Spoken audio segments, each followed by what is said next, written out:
Vamos a tener en mente este tema de el bendecido fruto de un vientre estéril, aunque es un tema secundario, porque el tema principal que quisiera que flote y se quede en nuestras mentes es acerca de la soberanía de Dios, que Dios tiene el control de todo, que Dios es todo suficiente para hacer todo lo que Él quiere hacer.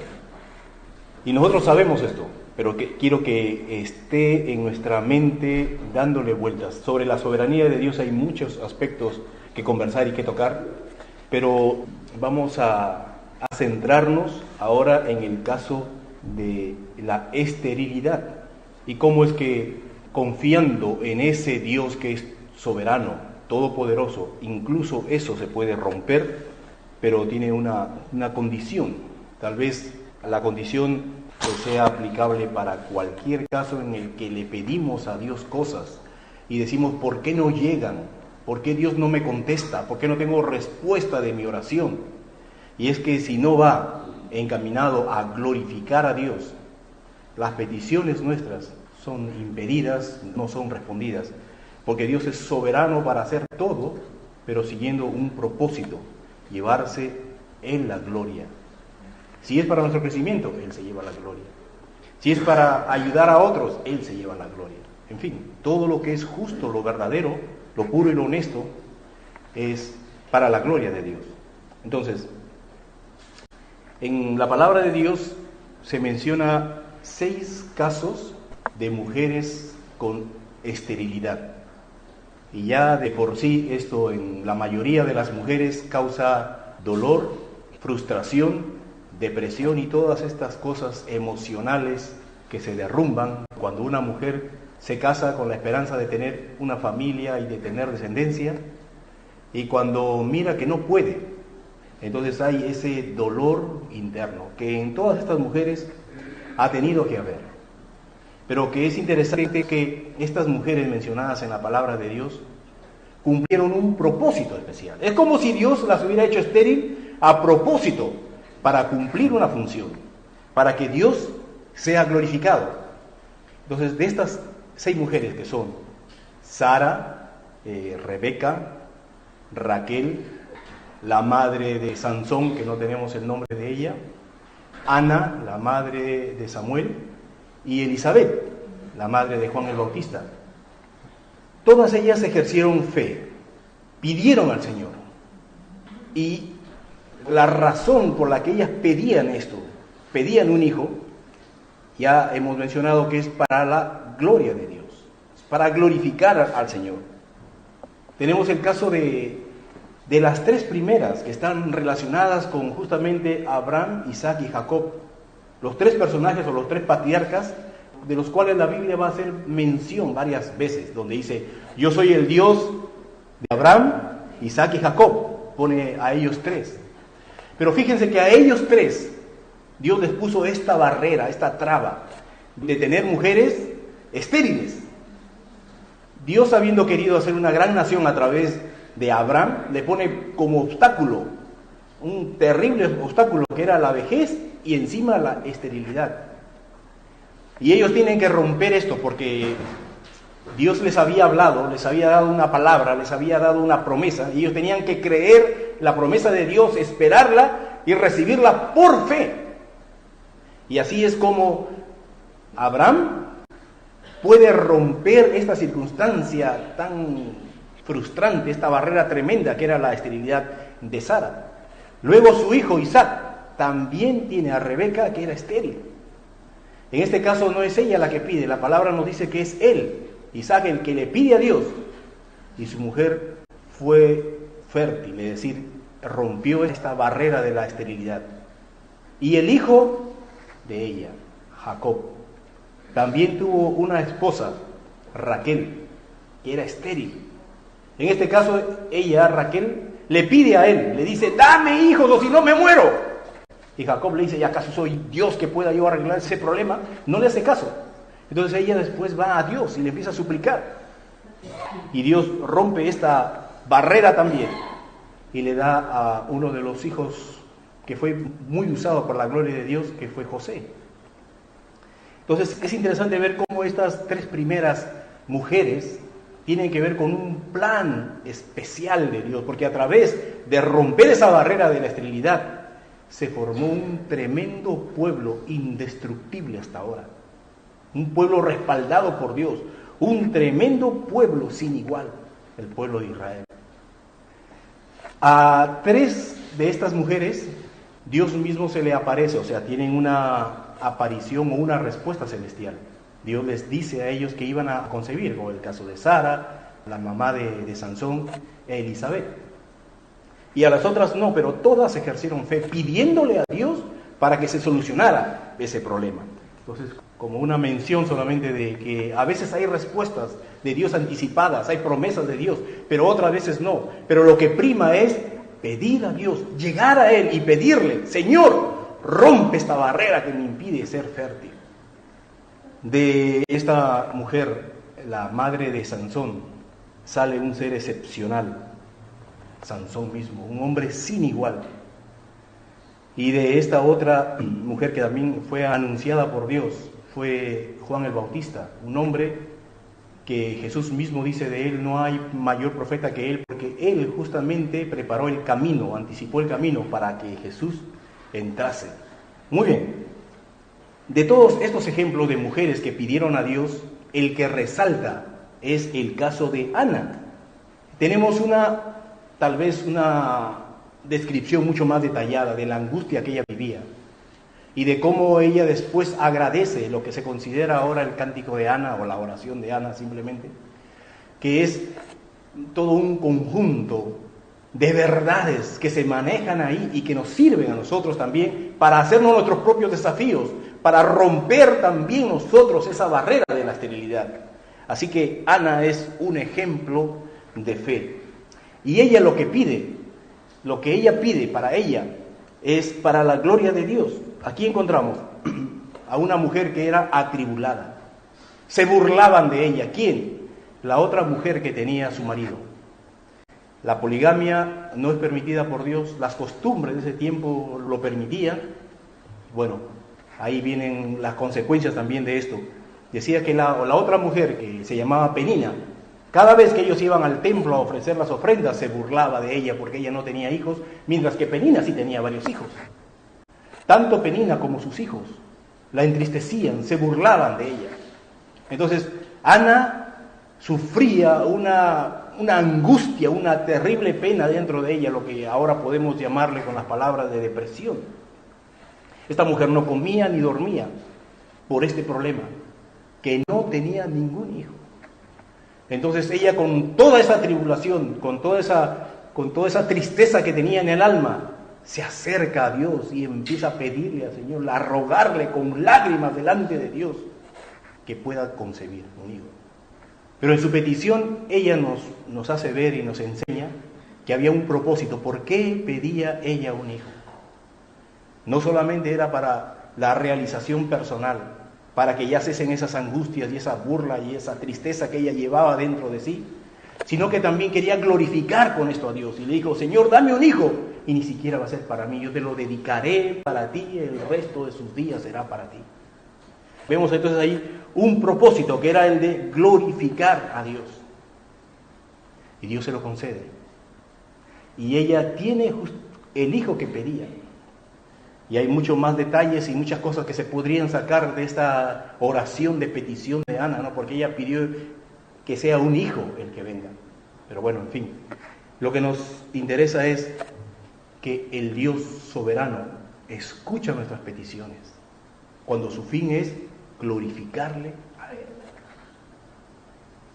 Encontramos después en el capítulo 2, y a eso quisiera que vayamos ahora, en Primera de Samuel, capítulo 2, donde encontramos la oración de agradecimiento que hace Ana, porque Dios le ha respondido a su petición. Y en esta oración encontramos muchas verdades que nos van a llevar a pensar en ese Dios grande, bueno y soberano que es nuestro Dios. Vamos entonces aquí a mirar estos 10 primeros versos del capítulo 2, Primera de Samuel. Dice así el verso 1 y 2. Y Ana oró y dijo: mi corazón se regocija en Jehová, mi poder se exalta en Jehová, mi boca se ensanchó sobre mis enemigos, por cuanto me alegré en tu salvación. No hay santo como Jehová, porque no hay ninguno fuera de ti, y no hay refugio como el Dios nuestro. Recuerden que aquí esta oración es cuando ya Ana había concebido, había tenido esa alegría dentro de sí, que por fin era madre, y dio a luz a este niño. Y cuando el niño estuvo de una edad donde ya lo ha destetado, entonces se lo llevó quizás de 2 años, un poquito más, ya se lo llevó al niño ahí donde lo pidió, en el templo, en el tabernáculo, donde estaba Elí, el sumo sacerdote, ministrando. Y como ella tuvo una conversación con el sumo sacerdote, cuando ella regresa ya con el niño, le dice: ¿te acuerdas de mí? Que estaba en un rincón, que lloraba, y tú creíste que yo estaba borracha.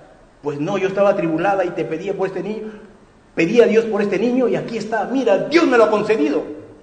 El sumo sacerdote se alegra y dice: Dios te dé más hijos en lugar de este que ahora me lo entregas. Pero Elí se hizo cargo del niño y lo iba a criar y lo iba a educar para que sea un servidor de Dios dentro del templo. La familia de Elcana, que era el marido de Ana, era un levita. Vivía en el monte de Efraín, pero era de la tribu de Leví. Entonces el niño era de la tribu también de Leví, y perfectamente para estar dentro del sacerdocio.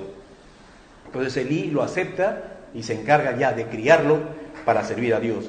Entonces Ana, después que hace esto, le entrega el niño. Entonces Ana levanta un cántico de alabanza a Dios. Y en los primeros versos, como dice ahí, ella encuentra una completa satisfacción en Dios. Y ella dice: por Dios yo tengo lo que yo tengo. Por Él he sido bendecida. Por Él he sido restaurada, vindicada en esta situación en la que yo estaba antes. Entonces, el verso 1 y 2 habla de que ella encuentra una completa satisfacción en Dios. Mi corazón se regocija en Jehová. Mi poder, yo tengo poder, pues ahora yo soy una mujer fértil. Mi poder se exalta en Dios. Él lo hizo posible. Verso 3 dice: no multipliquéis palabras de grandeza ni altanería. Cesen las palabras arrogantes de vuestra boca, porque el Dios de todo saber es Jehová, y a Él toca el pesar las acciones. Dios lo sabe todo. No estés delante de Dios con palabrerías, hablándole cosas, porque Él no escucha la vana palabrería. Él mira el corazón. Él mira las intenciones que tú llevas dentro. Él es el Dios de todo saber. Él es el que evalúa y Él es el que juzga. ¿Por qué? Porque Dios es soberano. Él evalúa todo, juzga todo, puede todo. Y eso es lo que está haciendo Ana, resaltando el poder tremendo de Dios. Del verso 4 al 8 hay una sección aquí de cosas inesperadas. Por ejemplo, dice el verso 4: los arcos de los fuertes fueron quebrados y los débiles se ciñeron de poder. ¿Qué significa esto? Los arcos de los fuertes fueron quebrados y los débiles se ciñeron de poder. Una cosa que no se espera, pues del fuerte es la victoria y del débil el fracaso. Pero sin embargo aquí Ana está haciendo una mención que Dios equilibra las desigualdades, que Dios nivela esas desigualdades, que Dios trastorna los valores humanos. Así que el fuerte no se llame fuerte, porque en un momento cae. Y el débil no se llame débil, porque Dios lo puede exaltar y lo puede hacer fuerte. Otra vez está haciendo un énfasis en la soberanía de Dios, en el poder de Dios, que Él hace lo que quiere, cuando quiere y con quien quiere. Dios es soberano. También dice, verso 5, los saciados. ¿Quiénes son los saciados? Los que están llenos, ¿no? Han comido mucho los saciados. Pronto se alquilarán por pan. Pronto no tendrán que comer. Pronto se tendrán que alquilar para poder comer. Mientras que dice lo que sigue: y los hambrientos dejaron de tener hambre. Hasta la estéril ha dado a luz 7. Y la que tenía muchos hijos languidece. Está haciendo una igualdad. Está nivelando las cosas. Dice, ¿no? Dios es tan poderoso para hacer que la fértil ya no tenga nada. O para hacer que la que no tenía ningún hijo ahora tenga muchos hijos. La palabra 7 es una mención de suficientemente, total, lleno. Tiene muchos hijos. Verso 6. Jehová mata y él da vida. Él hace descender al Seol y hace subir de él. Jehová es el dueño de la vida. Él mata, como él también puede resucitar. Puede hacer que la gente baje al Seol, a la sepultura, o puede sacarla de ahí. Entonces encontramos una exaltación al poder tremendo de Dios para hacer lo que Él quiere. Mata y da vida. Lo que Él quiere puede hacer. Verso 9, verso 8, verso 7. Jehová empobrece y Él enriquece. Abate y enaltece. La riqueza y la pobreza, la vida y la muerte están en manos de Él. Y Él puede nivelarlo como Él quiere. El que era pobre, pronto puede ser rico. Y los ricos no se vanaglorien de su riqueza, porque en un instante pueden llegar a ser pobres. Todo está en manos de Dios, y lo que Él quiere lo iguala, lo que Él quiere lo descompensa. Verso 8 dice, Él levanta del polvo al pobre, y del muladar exalta al menesteroso, para hacerlo sentar con príncipes y heredar un sitio de honor. Porque de Jehová son las columnas de la tierra, y Él afirmó sobre ellas el mundo. Él levanta del polvo al pobre, pero al rico lo puede hacer descender. Ese es nuestro Dios, que hace las nivelaciones de las cosas que están descompensadas. Y el verso 9 y 10.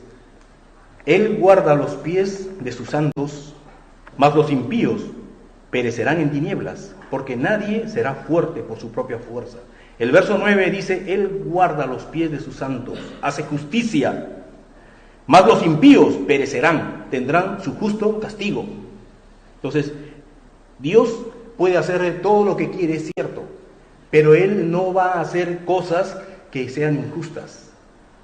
No por las puras va a levantar al pobre para hacerlo rico, ni por las puras va a hacer caer al rico para hacerlo pobre, sino que de acuerdo a como ellos hagan, como ellos se muevan, es que Dios actúa. Pero Dios es poderoso, así que generalmente los ricos son aquellos que dicen, no, a mí nadie me mueve. Yo tengo comprado a los jueces, tengo comprado a la policía, tengo comprado muchos funcionarios, a mí nadie me puede pillar. Y se basan en su fuerza y en su poder económico. Pero sin embargo, Dios a esos en un momento los ajusticia. Y Dios hace todas las cosas que son justas. Y el verso 10 dice, delante de Jehová serán quebrantados sus adversarios, y sobre ellos tronará desde los cielos. Jehová juzgará los confines de la tierra, dará poder a su rey y exaltará el poderío de su ungido. Aquí es la primera mención que se habla del Cristo, el ungido, el Mesías. Y es que Él, Dios, es quien juzga y juzga con justicia y establecerá su reino para siempre a través de su Mesías. Es una importante oración aquí la que encontramos en Ana, engrandeciendo a Dios. Ella ha puesto su esperanza en ese Dios, y ese Dios no le ha fallado. Ella le ha pedido algo a Dios que era imposible para los hombres, y Dios ha roto esa imposibilidad y le ha dado lo que ella quería, porque Dios tiene el control de todas las cosas. Y hoy ella está feliz y quiere que todo el mundo lo sepa, que Dios es poderoso para hacer cuantas cosas le pidamos, pero que sea todo para la gloria de Dios, como ella lo hizo. Pidió un niño, pero fue para servir a Dios. La palabra de Dios también nos enseña a nosotros de 3 áreas en las que puede llegar la esterilidad. Hemos visto el caso de la descendencia de nuestros hijos, del fruto del vientre. Ahí podemos ser estériles. Pero también la palabra de Dios nos menciona de las riquezas. Nuestras riquezas pueden llegar a ser estériles, no pueden llegar a producir más. Y también de tu trabajo, cuando tu trabajo es estéril, no te da para más. En el caso aquí de la palabra de Dios encontramos en Éxodo 23, 26, dice: no habrá mujer que aborte, ni estéril en tu tierra. Yo completaré el número de tus días. Éxodo 23, 26, no habrá mujer que aborte en ti. Entonces, la primera cosa que Dios dice: si hay esterilidad en tu descendencia, que tú no puedes tener hijos, porque Dios está hablando de estas cosas, que a los que Él ama no va a permitir estas cosas. Ojo, no estamos leyendo ahora el contexto en el que se dijo estas cosas, pero pueden ustedes buscarlo y leerlo y ampliar. Y Dios está diciendo: a los que son fieles a Dios, a los que son obedientes a Dios, a los que quieren glorificar a Dios, a ellos, dice, no habrá mujer estéril entre ustedes. Deuteronomio 7:14 dice: bendito serás más que todos los pueblos, no habrá en ti varón ni hembra estéril, ni en tus ganados. El ganado se consideraba el bien, los bienes que uno poseía. Las riquezas anteriormente se medían por la cantidad de ganado, de animales que uno tenía. Mucho más ovejas, mucho más bueyes, mucho más rico era uno. Pero Dios dice: esas tus riquezas pueden llegar a ser estériles. ¿Qué pasa si todos los bienes que tú tienes ahora, todos los animales que tú tienes, ninguno de ellos produce más? Todos ellos son estériles y ya no hay más hijos. Pronto te quedarás sin nada. Pero Dios también está garantizando que la esterilidad de tus bienes, de tu ganado, está asegurado en Dios, si tú buscas agradarle a Él, servirle a Él, obedecerle a Él. Y en Malaquías 3:11 dice: y reprenderé también por vosotros al devorador, y no os destruirá el fruto de la tierra, ni vuestra vid en el campo será estéril, dice Jehová de los ejércitos. Hablando de lo que uno siembra. Y eso habla del trabajo, de sembrar, de regar, de cuidar la planta para después gozar de sus frutos. Mucha pena nos da escuchar por las noticias ahora de las riadas y todos esos campos de cultivo donde la gente invirtió su dinero para surcarlo, para abonarlo, para plantar, para comprar el riego, y ahora están inundadas, echadas a perder. ¿Qué es eso? Una cosecha que fue estéril, que ya no sirve, que ya no vale. Eso es lo que Dios dice también. Cuando tú siembres, yo te proveeré a ti de la lluvia a su tiempo, para que tú puedas disfrutar del fruto de tu tierra, del fruto de tu trabajo. Pero cuando nosotros estamos en mala relación con Dios, estamos en desobediencia para con Dios, y no buscamos la gloria de Dios, hasta nuestro trabajo se vuelve estéril. Ahora quiero que pensemos en nosotros, tú y yo. También podemos ejercer la misma fe para romper nuestras circunstancias, para hacer que las cosas nos vayan mejor, para alcanzar aquello que no podíamos alcanzar, porque recuerden, la esterilidad es: no vas a tener lo que tú querías. La esterilidad es: no vas a conseguir, no lo vas a tener. No hay posibilidades para ti. Eso es lo que nos dice, nos grita la esterilidad. Pero sin embargo podemos decir, en fe, confiando y pidiendo a Dios, podemos incluso nosotros romper esa barrera, siempre y cuando sea para la gloria de Dios. Y si no lo es, ¿qué pasa de aquellas personas que están pidiendo algo y le están prometiendo a Dios y después no cumplen? Conozco el caso de una joven, bueno, yo la conozco desde niña, ya cuando mujer se casó, y pasaron 2 años de matrimonio y no tenía hijos. Entonces ella, con la ilusión de ser madre, estaba toda triste, apenada, ya se pueden imaginar. Fue a los médicos y los médicos le dijeron sí, que realmente había una esterilidad en ella, que se someta al tratamiento de 1 año y después veremos cómo evoluciona, a ver si hay alguna posibilidad. Pero alguien por ahí le dijo: anda a tu pastor para que él ore por ti. Ella se fue con su marido, buscaron al pastor. Y yo soy testigo porque la conozco y yo les he visto Ellos asistían a la iglesia de mi hermano y entonces asistían irregularmente, pero ahí asistían, entonces fueron a él. Y les di una oportunidad ahí reunidos y justamente era esto, que ella había venido, ellos dos habían venido para pedir que él orase, para que pueda concebir. Oraron y pasaron 3 meses por ahí y la noticia, quedó embarazada.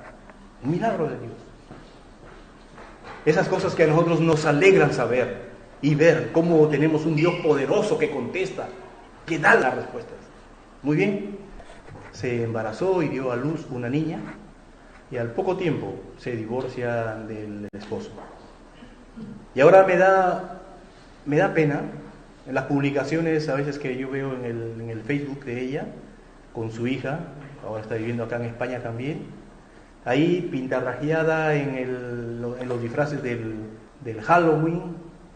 Y yo realmente digo, bueno, como sé que ese es un caso especial y esa niña es un bendecido fruto de un vientre estéril, me da pena cómo la madre es indiferente a las cosas de Dios, dice que es creyente pero no actúa como tal, y cómo cría a ese fruto que fue una respuesta milagrosa de Dios para ella.